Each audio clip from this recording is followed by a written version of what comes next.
وعن عائشة رضي الله عنها قالت كان رسول الله عليه الصلاة والسلام يغتسل من 4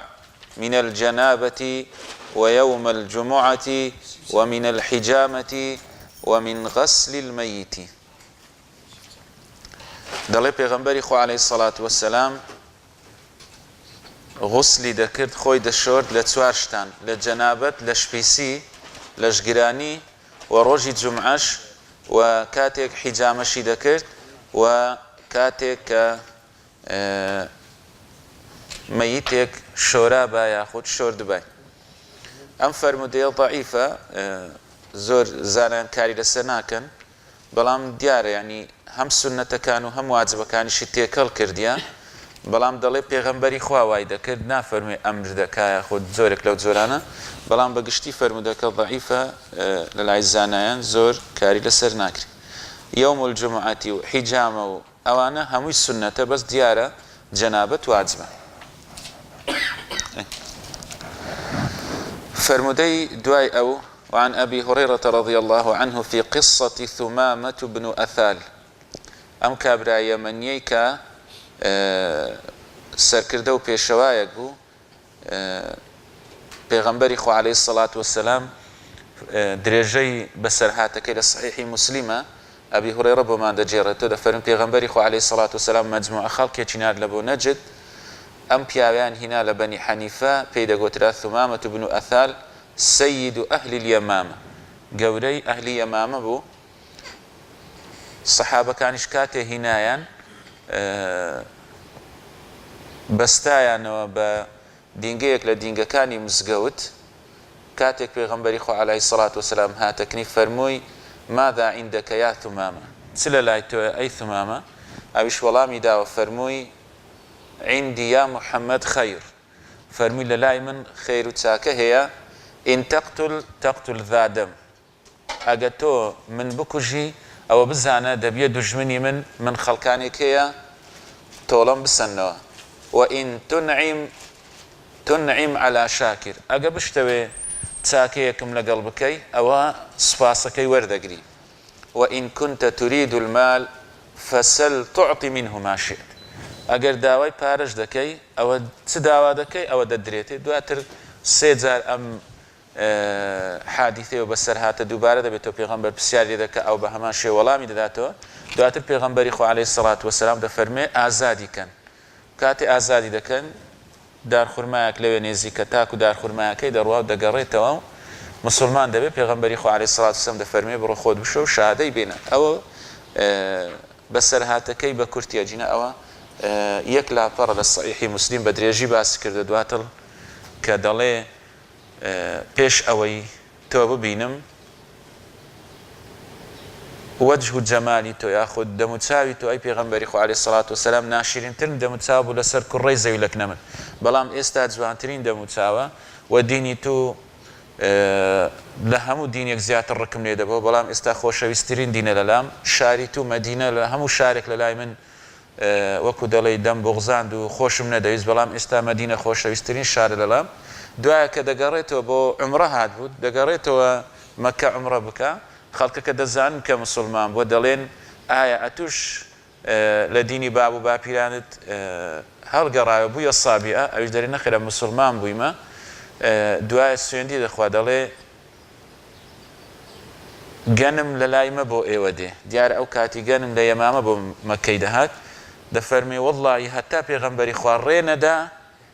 یەک دنکە گەنمتان بۆ نایە. ئەو خۆشەویستی پێغەمبەری خوا لە ناو دڵی جێگیر دەبی و ئەوەیە کە کاتێک ئیمان چووە دڵ ڕنگدانەوەی دەبی لەسەر هەموو لاشە و قسە و وتە و ئەو جۆرە شتانە. بۆیە لەم فەرمودەیە بۆمان باز دەکات، دەڵێ پێغەمبەری خوا ئەمەرەهو ئەن یەغتەسیل، پێغەمبەری خوا پێی فەرموو کە خۆی بشواتن، کەواتە یەکێکیش لەو کاتانی کە ئینسان خۆی دەشوە کاتێک کە کافرە و موسڵمان دەبێ. بەڵێ بەڵێ بەڵێ بەڵێ فەرمودەی دواتر ئەم فەرمودەیە بۆ وەکو دەڵێ لەبەرە، بەڵام حادیثەکەش بزانن لە صحیحی مسلیمە ئەوەی باسمان کرد. وعن أبي سعيد رضي الله عنه أن رسول الله عليه الصلاة والسلام قال غسل الجمعة واجب على كل محتلم دفرمي خوشوردني روج الجمعة واجب لسر همو كسي كاحتلامي بوبي ديار استا لدنيا أما تيداد جين دو جور بريار هيلو أو أم كسا آية مكلفة ياخد مكلف نية بشيتيان دلين لبازده صالية كوالله أعلم رأي إمامي أبو حنيفة وأوانية بشيتي تلشان دلين نخير لهجدية قصتي تريشيكا والله أعلم أو أصحو بالبشتي السند ونصي هي أويش أويكا وكل درساني رابر دباس ما كتسبياو أما دلين شيطاني بيبي بكني تأفرتيش خوينا كي ببيني أو يكلا كروي بو أوي آية أما لمرحلة تيبريا خدتين بر شاذش هي يعني دلين هنديك زار دبيني زورك لزورك كان شتيش شاذ هي كسيك جاوازة بلان بأغلبي بزوري هر زوري وآية أو يعني هم لكرو هم لكتيش بمشي وازة دتيتا مرحلة مكلف يعني تكليفي لسرة نيجكان وروجي وزكاة أو زورشتاني دكا تسر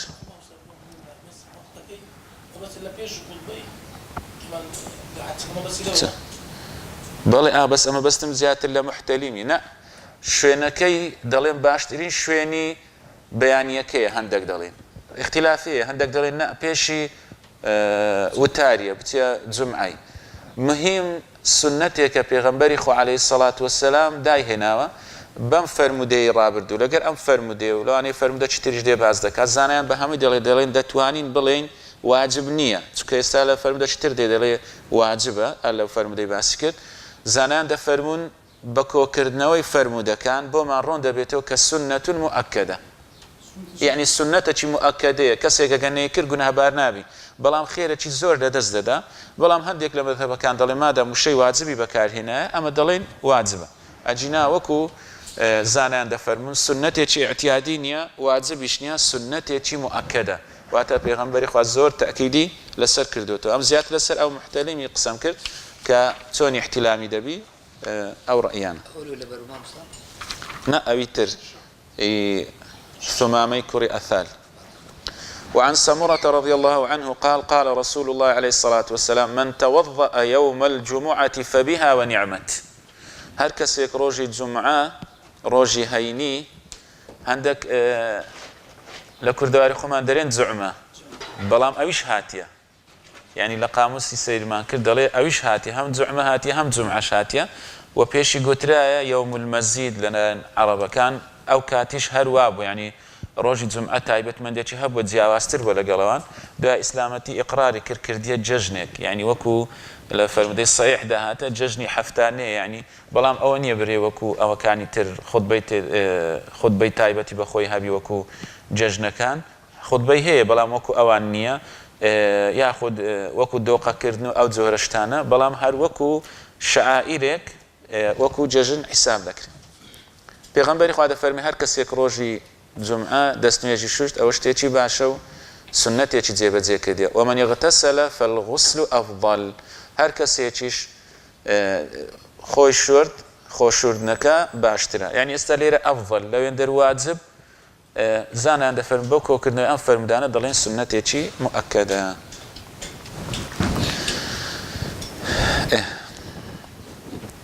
وعن علي رضي الله عنه قال الجنب لا يقرأ القرآن ونيا جيشتني ويندر وعن علي رضي الله عنه قال كان رسول الله عليه الصلاة والسلام يقرئنا القرآن ما لم يكن جنبا پیغمبری خو عليه الصلاة والسلام قرآني بو ايما دخوين دو قرآني بسر ايما دا دخوين ما لم يكن جنبا ما دام پیغمبری خو عليه الصلاة والسلام لشي گران نبا ياخد لشي پیس نبایا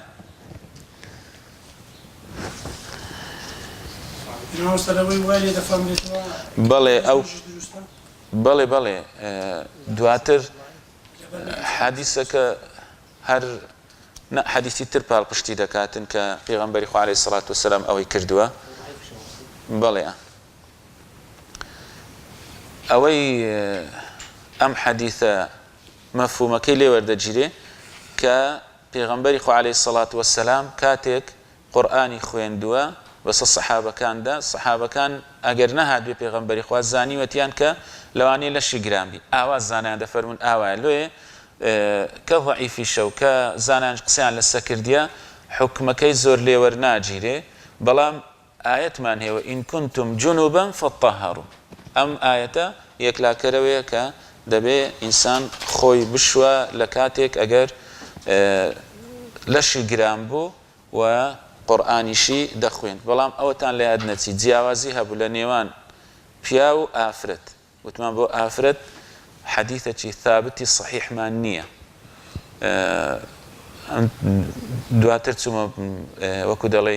بە دواداچوونیشم کرد لە مەجموعی فەتاوای ئیبن تەیمیە ڕەزا و ڕەحمەتی خوای لەسەربی دەڵێ هیچ فەرمودەیەکی صحیح نییە کە بڵێ ئافرەتێک کە لە حەیضدایە نابێ قورئان بخوێنی ئەوەی حەدیثەکمان هەیە لا يقرأ الجنوب ولا الحائض شيئا من القرآن لفظك بالضبط تقريبا آوايا دلي أم فرموديش اتفاق أهل حديثي لسرك أم فرمودية ضعيفة إيشي لسرناك لو بياوي بقرآنية بلام إي آفرتي حيضك جاوازة يعني لو زانان دفرمي هيت بلغك مانية للسنة بلين آفرتي حيضدار ناتواني قرآني بخويني يعني ما بس هي لبر ونيا بله بله خويندن جالبر به ياخد مصحفي پێ بێ جیاوازێکی ئەو تۆی نییە چونکە مادام کە دەڵێ لا يمسه إلا المطهرون لەوێن دەردەڵێ مەبەستی پێ مەلائیکەتەکانە و لەوحی مەحفوظە ئەین دەتوانین بڵێین لەم حاڵەتەشدا ئەگەر لەبەریش نەخوێنێ بشخوێنێ بەس لەوەی وردەکەی نەفەوتێ زانایان دەفەرمون دروست بەڵام هەر ئێستا یعنی زۆر شت هەیە لۆ نمونە ئێستا مۆبایل بەدەستگرتن وەکو موسحەفی ئایە یاخود وەکو موسحەفی نییە یاخود دەبینی لە پێشی خۆی دادەنێ بەرامبەری دەخوێنێ ئەوانە هەمووی حکمەتن ئینسان دەتوانی بەکاری بینی لەو خلافەی دەرچی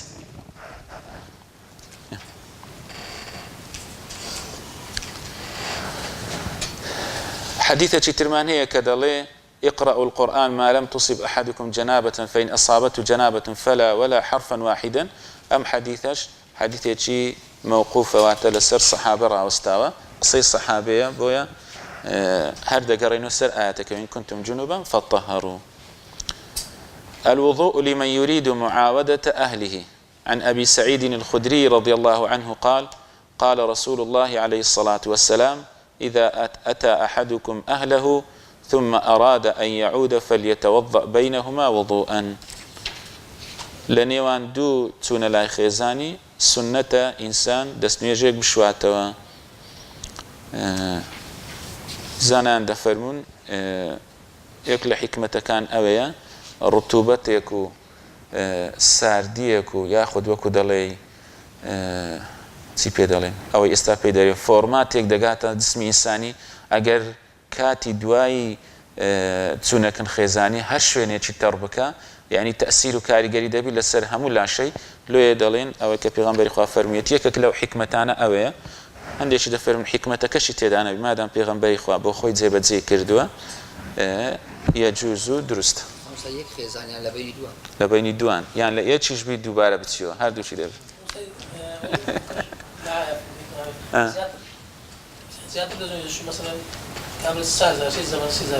بەڵێ ئازانیان دەفەرم هەردوو بارە دەبێتەوە لۆ دوان غوسلەکەش نابکەوە واجب لۆ دوان چۆن ئەگەر چوەکە نیەکە چیان واجب نابێ غوسل بکاتەوە جبستەوە بنێشکە ئەگەر دووش نێوی نەخۆ مەرج نییە تو بچێکن ئافرەتی دووەم دەبی لا لەشت پاکبی ئەگەر وابیتن دەبی لۆ یەکەمیش هەر وابی دەبی غوسل بکاتەوە جبستەکە نیەشکە ئەگەر جیاواز بی نەکە یەک نازام ئەمن ئەوم نەزانم بەس ئێستا لێرە بە دواداچوونم نەکردێ ئێستا لێرانە یعنی ئەگەر وابێ دەبێ بڵین لە بۆ ژنی یەکەمیش دەبێ دەستنوێژێکی شوشت بیتەوە یاخود دەبێ لە بۆ ژنی یەکەمیش بە ئەو نازام ئەو لێ کۆڵینەوەم نەکردی ئەوە بەس حەدیثیشمان هەیە دەڵێ پێغەمبەری خوا بە یەک شەوی طاف على نسائه یعنی تەوافی بەسەر هەموو ئافرەتەکان کردو یعنی ئەگەر وارد بووبایە دەیگوت پێغەمبەری خوا فەرموویەتی لە بینی دوو ژنان ئەوەی باسی دوو ژنیش دەکا قەسەم وانم نەخوێنیتەوە تا خۆ کۆکو نییە بەس ئەوەندەی دەزانم ئەگەر کابرا ئەوە تەکیدا ئەگەر کابرا بێوەژنەی بینی یەک ڕۆژ لە بۆی هەیە بەڵام ئەگەر ژنە کچەی بینی 7 ڕۆژ لە بۆی هەیە بستەکەنی ئەوجا بستەکە ئەوەندەی دەزانم بەس ئەوی دیناز یەکشە نەوزانم یەکە ئەم وڵایەکم زانی نازم 7 ڕۆژ ئەویش تەواو نەبووکان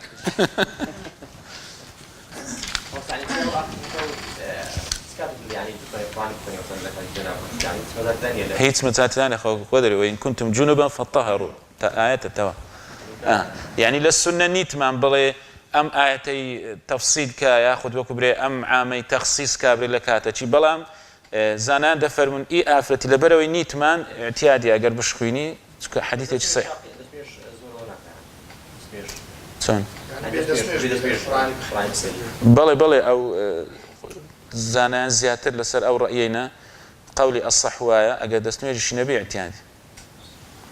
بەڵام هەر وەکو ئاداب ئینسان دەستنوێژ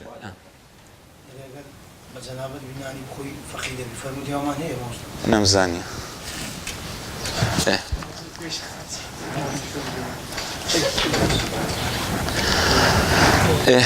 وللأربعة عن عائشة رضي الله عنها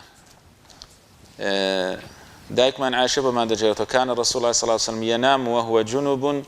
من غير أن يمس ماء بلام أوش دري معلولة فرمودك دل پیغمبر خوا دنوست لسر لش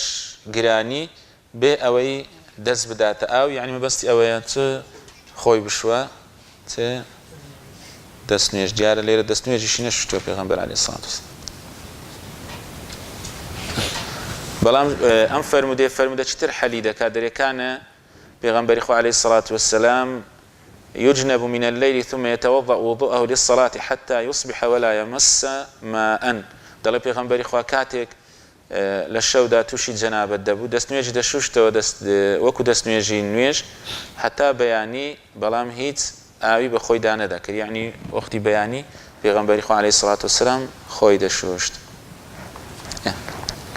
صفة غسل النبي صلى الله عليه وسلم چۆنیەتی خۆشوردنی پێغەمبەری خوا عەلەیهی سەڵات وسەلام ئەوەش لۆلەبەریە و جێبەجێش بکەین عن عائشة رضي الله عنها قالت بلى من لا الشرع إلى قداء من زول لك نم بس وعن عائشة رضي الله عنها قالت كان رسول الله صلى الله عليه وسلم إذا اغتسل من الجنابة بغنبري خوا أجر خوي شور دبايا لجنابة يبدأ فيغسل يده دستي بيدكرت دستكاني دشوش ثم يفرغ بيمينه على شماله دواتر بلاي راستا بلاي تسبي دادكر فيغسل فرجه ثم يتوضأ يعني يكمشت بغنبري خو عليه الصلاة والسلام ذكري خوي دشوش ثم يأخذ الماء فيدخل أصابعه في أصول الشعر دواتر آوي دينا آوا ناو برتسكاني بيتر ذكر آوا أو شنانيك موي ابتداء الشعر ثم حفن على رأسه 3 حفن ثم أفاض على سائر جسده دواتر دالي أوي بيدا قوتري حفن يعني أو بسر داك أو حفن أو بهردو دستت بيكوني أو بيدا قوتري حفن سيجار لسر هم دستدي دواتر تيدا شوز ثم غسل رجليه دواتر پیغمبری خو علیه الصلاة والسلام پێیەکان دەشوشت لۆی زانایان دەڵێن ئەگەر کەسێک دەستنوێژی شوشت دواتر خۆی دەستی بە خۆشوردنیە کرد وا سنەتە ئاخیری لۆی لە خلافەکان دەچێت هەندێک دەڵێن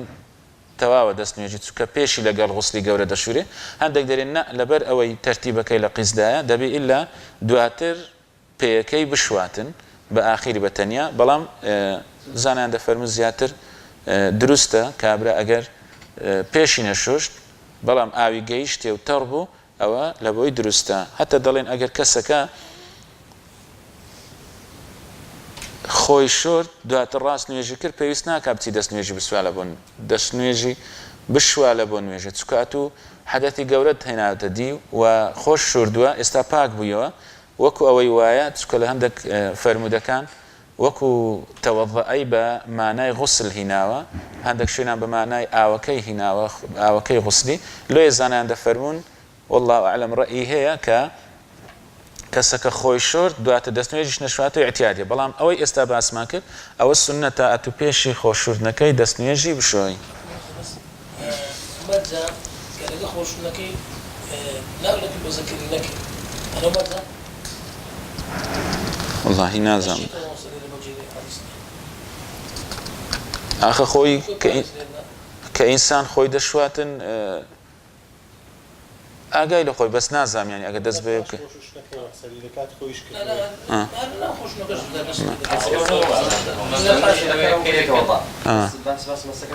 بەڵێ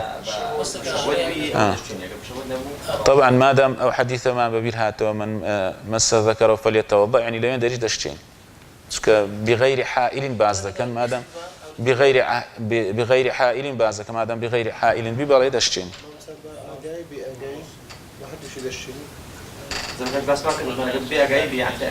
بدون شهوة بيتن بلدا ناشتين لو خلاف درس آخر نيتي بيني وزمان خب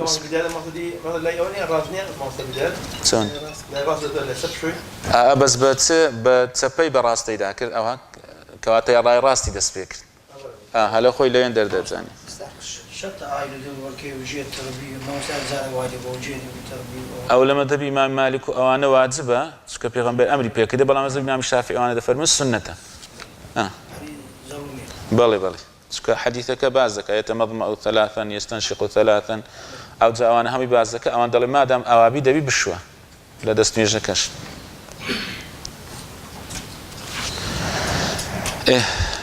حكم ضفائر المغتسلة أو آفرتي ك توقي لبرسي دا ياخد كرديت يكزي هردو چو مهم برسي خربويتوا كوتو تناويك زوريشا أو بيدا قلت الضفائر وعن أم سلمة رضي الله عنها قالت أم سلمة رضي الله رحمة خدا فرمي قلت يا رسول الله إني امرأة أشد شعر رأسي ئەمن ئافرەتێکم پرچم لول دەدەم پرچم گرێ دەدەم تون دەکەم ئاوە شەد ئەفە ئەنقوضه لغسل الجەنابەتی ئەی پێغەمبەری خوا بیکەمەوە هەڵی وەشێنمەوە لە کاتی غسلی جەنابەت وفي رواية والحيضة يعني كاتێک کە خۆشم لە حەیضێ دەشۆم فقال لا پێغەمبەری خوا فەرمووی نەخێر إنما يكفيك أن تحثي على رأسك 3 حثيات پێغەمبەری خوا فەرمووی نەخێر بەسە 3 جار ئاوا بەسەر دابکەی و تەوە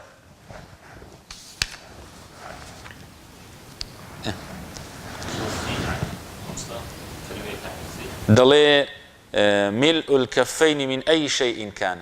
يعني هەندی پڕی دەستت جا خۆر بێ ئاو بێ ئەوە پێی دەگوتری 3 حثيات موەکە مهم نییە زۆر بەقەدرەوە جێی موەکەی مهم بەڵێ ئێستا لە حەدیثی تر دێ باز دەکات دەری پێغەمبەری خوا فەرموویەتی دەبی هەموو ژێر مووەکان و بەشەڕەکان بەڵام ئەوە زانیان دەفەرمووی سونەتە بەس 3 جار وەکو ئەوەی پێغەمبەری خوا فەرموویەتی ئەو حەدیثە صەحیحە جێبەجێ کرد تەواوە پێی ناوێ بیشی کاتەوە بشی کات بەڵێ نانە ئەو شوێنەی کە ئاوی ناگاتێ بێ دادەک بەڵێ بەس جێمەوەکە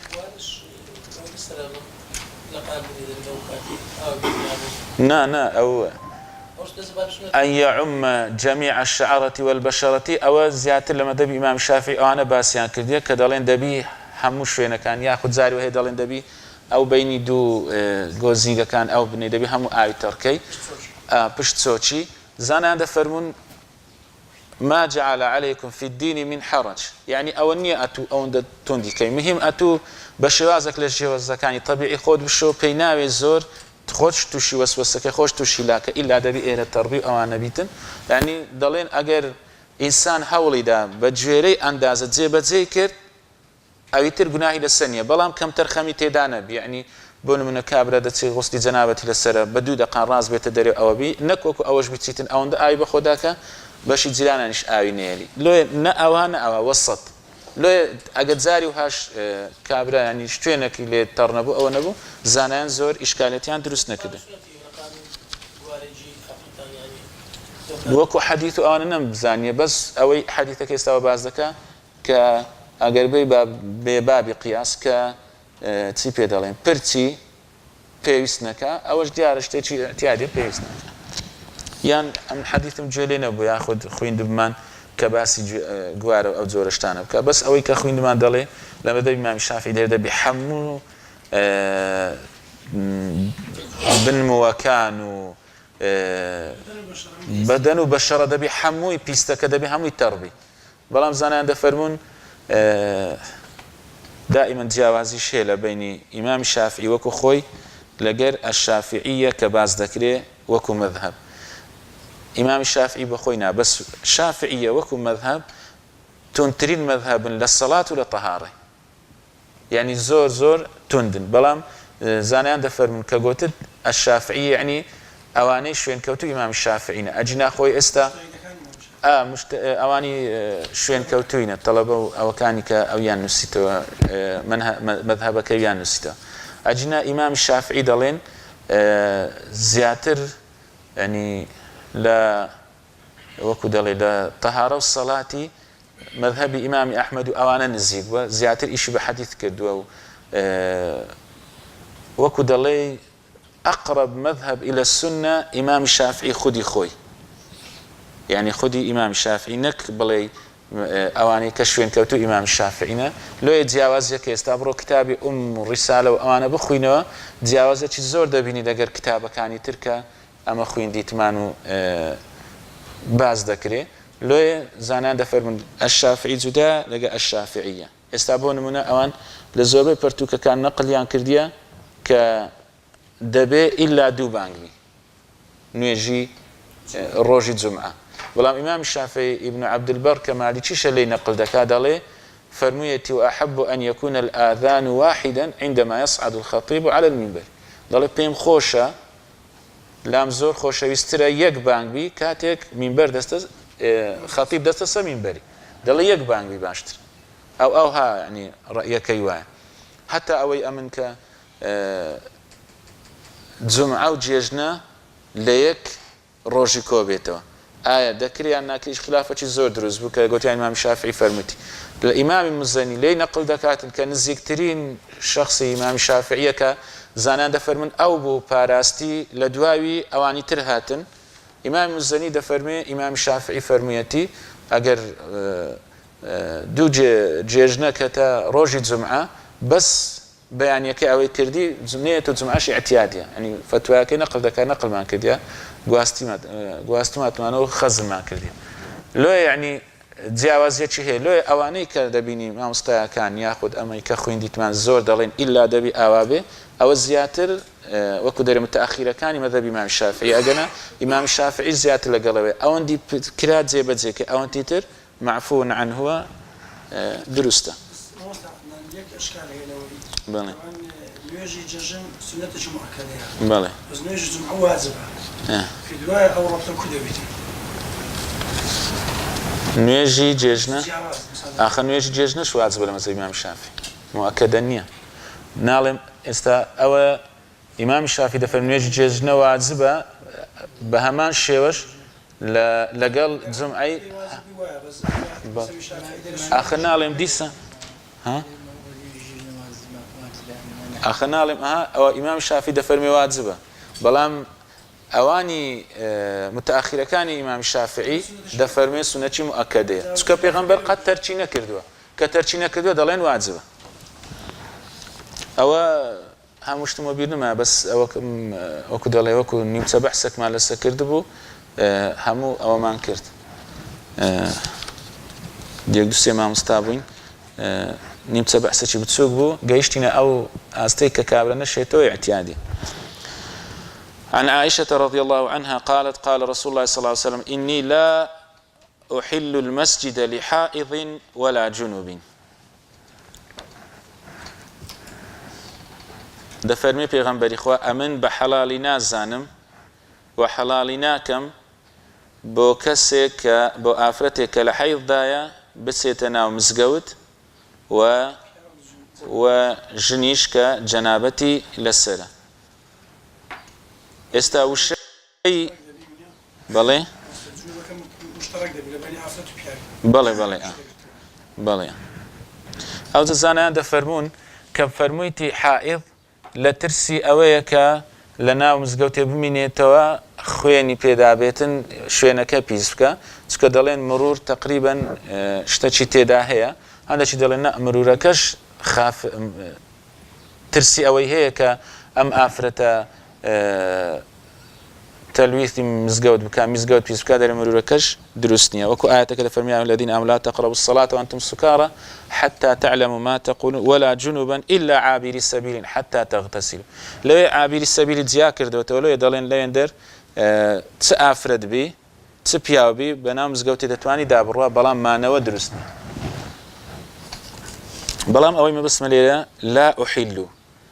پێغەمبەری خوا دەفەرمێ عەلەیهی السەڵات وەسەلام ئەمن حەڵاڵ ناکەم. یعنی ئایا پێغەمبەر عەلەیهی السەڵات وەسەلام کە لێرە فەرموویەتی نەیدەزانی ئەگە شتێک حەڵاڵ بکە خود حەرام بکە خودای گەورە لێی قبول ناکە؟ یعنی خودای گەورە دەسەڵاتێکی دایەتی ئەگە شتێک بە باش بزانی ڕێگە پێ بدە ئەگە شتێکیش بە باش نەزانی ڕێگە پێ نەدا. بەڵام پێغەمبەری خوا عەلەیهی السەڵات وەسەلام هەموو شتەکانیشی ئەوەی کە پێی دەگوتری ئیستیقلالیەت السونە بالتەشریع یعنی سەربەخۆیی سونە لە بڕیاردان لەبەر ئەوەی بووە لە تێگەیشتنی قورئان بووە. ئێستا بۆ نمونە ئەو ئاەتەی وأحل لكم ما وراء ذلكم حرمت عليكم أمهاتكم وبناتكم وبنات الأخ هەتا کۆتایی دوای دەفەرمێ لە ئاەتش دەفەرمێ وأحل لكم ما وراء ذلكم یعنی کەواتە ئەگەر بەم ئاەتەی بی هەرچی لەم عەفدە کەسەی کە هەم بە مساهەرە هەم بە ڕیضاع هەموو ئەوانە حەفدە کەسن یعنی ئەوانە حڕمەی مؤبەدەنە قەت لە حەڵال نابن. بەڵام کەچی لەو لای پێغەمبەری خوا عەلەیهی السەڵات وەسەلام دوو کەسی جیا کردوتەوە کە حەدیثەکە لە صحیح مسلماتیە پێغەمبەری خوا نەها ئەن یجمع بین المرأة وعمتها وبین المرأة وخالتها تێیدا نییە. ئەو ئەوان هاتوونە چیان کردووە دەڵێن پێغەمبەری خوا ئیستیقلالیەتی تەشریعی نییە ئەو بڕیاری نەداوە وأن تجمعوا بين الأختين لەوێندەر دەڵێ مانای ئەوەی تێدایە. خۆ بە نەس خودای گەورە نەیفەرمووە بە مەفهوم فەرموویتی ئەوەی پێغەمبەری خوا نەسە کە نەهی لێ کردەوە حەڕامی کردووە کەواتە ئەمن منطوقی بە پێشدێخم یان مەفهوم منطوقێکش کە پێغەمبەر فەرمووی عەلەیهی السەڵات وەسەلام. لۆیە ئێستا لێرە دەرێ ئینی لا ئوحیلو یعنی پێغەمبەری خوا عەلەیهی السەڵات وەسەلام کە لە ئاەتەکەش ئەوەی جاران خوێندمانەوە قاتل الذين لا يؤمنون بالله واليوم الآخر ولا يحرمون ما حرم الله ورسوله يعني لوين دەریش باسی شتێک دەکا کە پێغەمبەری خوا حەرامی کردبوو بۆیە بە مەجموعی دەتوانین بڵێن پێغەمبەری خوا عەلەیهی السەڵات وەسەلام ڕێگەی پێدراوە کە هەندێک شت قەدەغە بکە بەڵام شتێکی نەکردو پێغەمبەری خوا عەلەیهی السەڵات وەسەلام کە دژی قورئان بێ و دژی منهەجی قورئان بێ. تەواو هەتا نەگەیشتنێت تێمەمی بەڵێ زۆر حەدیثەکان لە باسی نوێژی جەژن دەرێ ئافرەتش بەشداری بکات بەس نوێژی ناکات بەڵێ ئەوە لێرەش دەرێ نابێتە مزگەفتی چۆن ئێستا لەو حەدیثە دەرێ ئینی لا ئەدخل المسجد الحائض ولا جنوب مەسەلە حائضەکە بەڵێ یعنی نایب ئەوەی بەس لە حەدیثی زۆر هاتی بەرە نوێژ جەژنش بەشداری بکات ئەو حەدیثە بەڵگەیە لەسەر ئەوەی کە هەندێک لە زانایەکان دەڵێن واجبە نوێژی جێژدە لە سەحرای بی لە سەحرای بی یعنی لە ناو مزگەوتێ نەبی لە دەرەوەی شاری بی. ئێستا لە هەندێک وڵاتان یعنی زۆربەی منتیقەکان تێکەر دەکەن لە یەک شوێنی دەیکەن مامۆستایەکان دێن یەک مامۆستا یاخود بەنەوبەت دەیدەن لۆیە هەندێک دەڵێن ئەو حەدیثە بەڵگەی لەسەرەوەی کە دەبێت لە سەحرابی زانانش دەفەرمونە مەبەستی پێغەمبەری خوا بوو عەلەیهی السەڵات وەسەلام لە دەرەوە ئینتیزار مەکەن نەک بێنە مزگەوتی بەس بەشداریمان لەگەڵ بکەن بەس نوێژەکەی مەکەن. هەندێکی دەڵێن نە هیچ مەفهومەکی تێدا نیە پێغەمبەری خوا فەرموویەتی بابێن بەڵام ئەمە تەخسیسە بە ڕۆژی جەژن بەڵام لە جومعەکانی تر نابێ بەس جێژن چونکە ئەحکامێکی تایبەتی هەیە لۆن منە چەند حکومەتی تایبەتی تێدایە لە شتەکان لۆن منە نوێژ پێشی خودبەیە هەندێکی تروەچکو ئەوەی کاکۆ باس هەندێک دەنە سنەتی مؤکەدەیە و یاخود بەس دووە وەکو جمعی دووبارەنی هەندێک تایبەتمەندی هەیە جێژنە لێ دەڵێن ئەم تایبەتمەندێشی دراوە تێ کە ئەگەر بچیتە ناو مزگەوتیش دروستە بەرە والله ئەعلەم قەولی ئەصح وایە دەڵێن چونکە لە سەحرا بووە ناو مزگەوت لۆی دروست نییە سبحانك الله